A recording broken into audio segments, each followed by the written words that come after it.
Hello students. आज बहुत दिनों के बाद और फिर तुमसे कुछ बात करने का मन हुआ तुम सभी से। और आज आज स्पेशल डे है क्योंकि आज संविधान दिवस है। यानी संविधान को अपनाने का दिन।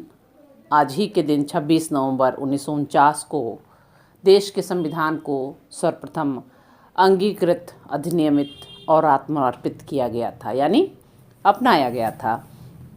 तो ये जो आज का दिन है ना, इसका मुख्य उद्देश्य संविधान के प्रति जो हम नागरिक हैं उनकी निष्ठा को सुदृढ़ बनाना है। वैसे तो 26 नवंबर कानून दिवस के रूप में मनाया जा रहा था, लेकिन वर्ष 2015 में तत्कालीन सरकार ने डॉक्टर अंबेडकर का 125वां जन्म दिवस था, उसी अवसर पर इस दिन को संविधान दिवस के रूप में मनाने की घोषणा की और तभी से हम इस दिन को संविधान दिवस के रूप में मनाते हैं।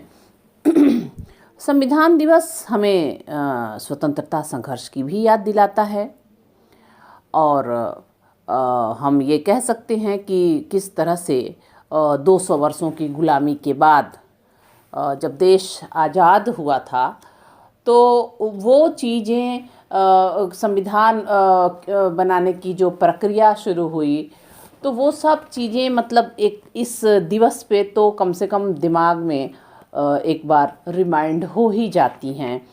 और संविधान सिंपली राजनीति विज्ञान के विद्यार्थी तो एक बहुत ही सिंपल सी परिभाषा तो सभी को याद ही रहती है कि संविधान जो है वो नियमों का वह प्रारूप जिसके द्वारा किसी देश की शासन व्यवस्था का संचालन किया जाता है।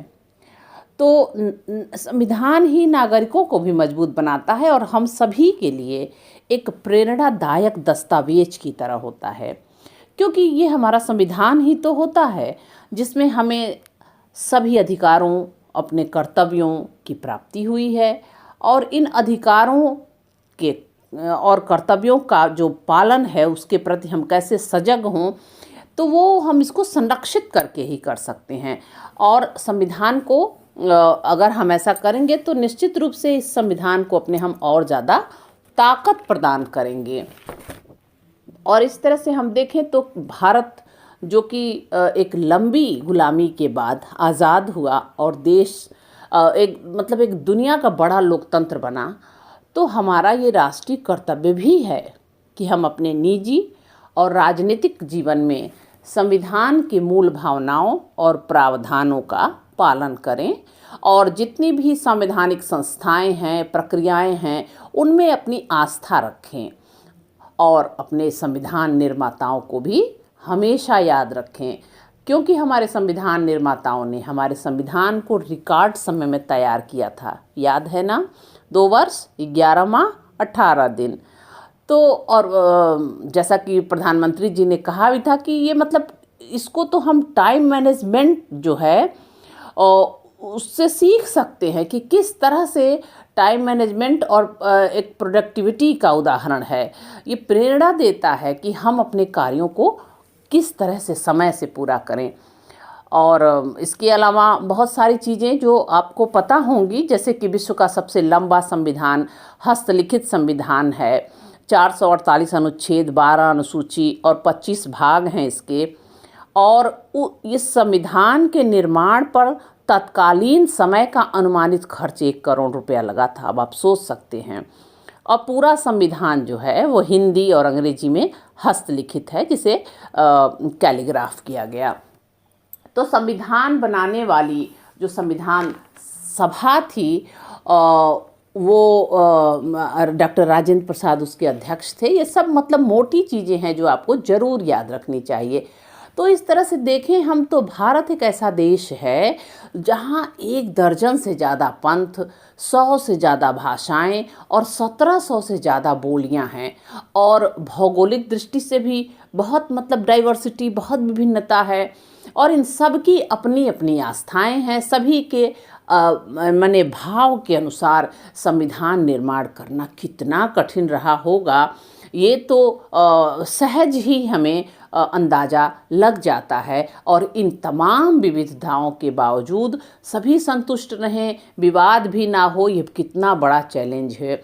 तो ये याद रखने की बात है हम सभी को कि एक चीज़ और कि आज़ादी के पहले जो रियासतें थीं, सबके अपने अपने कानून थे। तो जिन्हें देश के राजनीतिक नियम और कानून प्रक्रिया के अंतर्गत लाने की भी ज़रूरत थी, तभी तो भारत की का जो स्वरूप है वो बना रहता। लेकिन इसके साथ ही साथ ये भी चीज़ आप देखेंगे कि 7 दशक से ज़्यादा अब हो गया और हमारा संविधान अभी हमेशा जितने किसी भी संकट में हमारी सहायता करता आ रहा है। यह गरीबों को, वंचितों के मतलब सभी की आवाज़ बना है। और संविधान जो है वो देश के लिए शासन और न्याय व्यवस्था का एक प्रकाश स्तंभ है, ये कहने में हमें कोई संकोच नहीं हो सकता। और हमारा संविधान न केवल राजनीतिक व्यवस्था का खाका तैयार करता है, बल्कि संविधान पर सामाजिक व्यवस्था में बदलाव लाने का भी दायित्व होता है, जिससे वह राजनीतिक व्यवस्था के अनुकूल हो जाए। और हमारे जो संविधान निर्माता थे, उन्होंने भी इन सभी दृष्टियों से, मतलब इन विभिन्न दृष्टियों से संविधान में सभी को जगह दी और भारतीय परिस्थितियों के अनुकूल संविधान का निर्माण किया। क्योंकि अगर हम इसकी खाली प्रस्तावना को ही देखें तो वो सारी चीज़ें हमें परिलक्षित होती हैं कि भारत एक संप्रभु राष्ट्र है, या फिर धर्मनिरपेक्षता की बात, मतलब कोई ऐसी चीज़ें ही नहीं है, लोकतांत्रिक व्यवस्था की बात, गणतंत्र की बात, सब कुछ उसकी प्रस्तावना में ही निहित है। तो ये बात तो बिल्कुल स्पष्ट हो जाती है कि हमारे जो संविधान निर्माता थे, देश में एक ऐसी संवैधानिक व्यवस्था की स्थापना करना चाहते थे जो प्रशासकीय नियमों का संग्रह मात्र ना हो, बल्कि वो सभी के सामाजिक आर्थिक विकास का दस्तावेज हो। और इसीलिए संविधान का प्रारूप तैयार करते समय सभी मुद्दों पर खूब जमकर बहसें हुई थी। और दुनिया भर के विद्वानों ने उसे चार्टर ऑफ सोशल जस्टिस कहा है। ऑस्टिन ने भारतीय संविधान के बारे में कहा कि सर्वप्रथम और प्रमुख रूप से यह एक सामाजिक प्रलेख है और इसके अधिकांश प्रावधान या तो प्रत्यक्ष रूप से सामाजिक क्रांति के विकास को संभव बनाते हैं अथवा इसके लिए आवश्यक परिस्थितियां उत्पन्न कर सकते हैं। तो निश्चित रूप से हमारा संविधान जो है वो बहुत ही जीवंत है और इसकी प्रासंगिकता हमेशा हमारे लिए रहेगी। और यही वजह तो है कि हमारे देश में पूर्ण रूप से लोकतंत्र स्थापित है।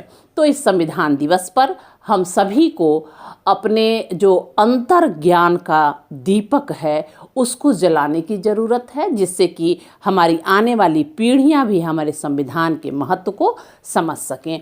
तो मैंने सोचा कि एक छोटी सी बातचीत इस संविधान दिवस पर आप सभी से की जाए। ठीक है, अगली बार फिर मिलते हैं किसी नए टॉपिक पे। ओके।